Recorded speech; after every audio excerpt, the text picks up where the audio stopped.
Bonjour à tous, bienvenue dans cette présentation. Bienvenue dans cette nouvelle présentation consacrée à la technologie d'IA. Pour comprendre l'efficacité d'un levier, il ne faut pas seulement regarder la machine, mais comprendre le choix stratégique de la plateforme. Nous allons d'abord analyser comment choisir le système avant de disséquer les composants essentiels. Ce tableau met en lumière l'arbitrage fondamental entre les détections, le compromis entre la précision, la couverture et le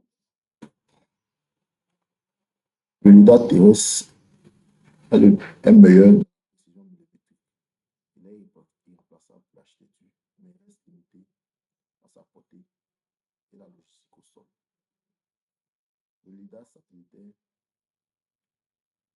offre une vision planétaire. Sa position est plus faible, mais il est le seul capable de suivre l'évolution des calottes glaciaires ou de la biomasse mondiale sur des décennies. Le LIDAR aérien se situe au point d'équilibre avec une précision centimétrique et une couverture vaste. Il est l'outil d'élite pour cartographier les zones inaccessibles et pénétrer la végétation dense grâce aux retours multiples. Des applications spécialisées, la forêt et biomasse. Nous allons utiliser les plateformes LIDAR. L'utilisation de la pauvreté des multiples retours pour séparer la cime du sol. Le capteur GED est spécifiquement conçu pour la structure 3D des forêts mondiales. En ce qui concerne les villes et architecture, il est conseillé d'utiliser des plateformes LIDAR terrestres, fixes ou mobiles. Parce que la nécessité d'une précision millimétrique et d'une forte densité de points des façades et infrastructures détaillées. En ce qui concerne la bathymétrie et le littoral, nous pourrons utiliser le LIDAR aérien associé à un vecteur, soit un avion ou un drone. Sa capacité de couverture de zones difficiles d'accès, il a une capacité de couverture des zones difficiles d'accès, l'utilisation des capteurs de haute précision, la surveillance des côtiers.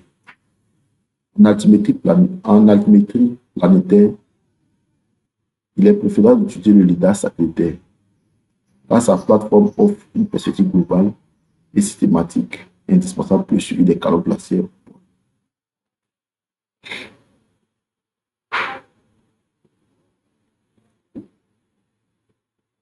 Passons maintenant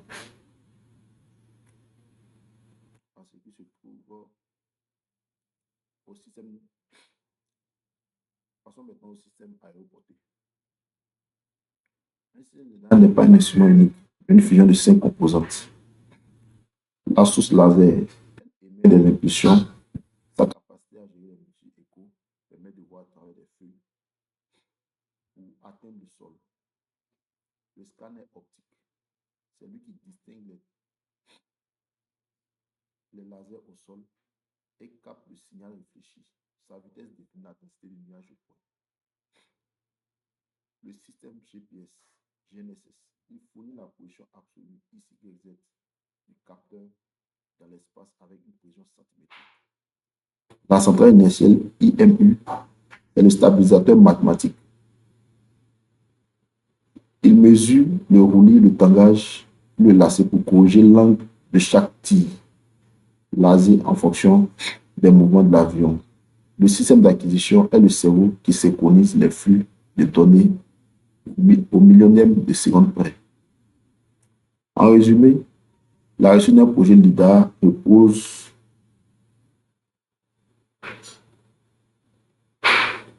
sur ces synergies, le bon choix de la plateforme et une chaîne de composantes parfaites synchronisées.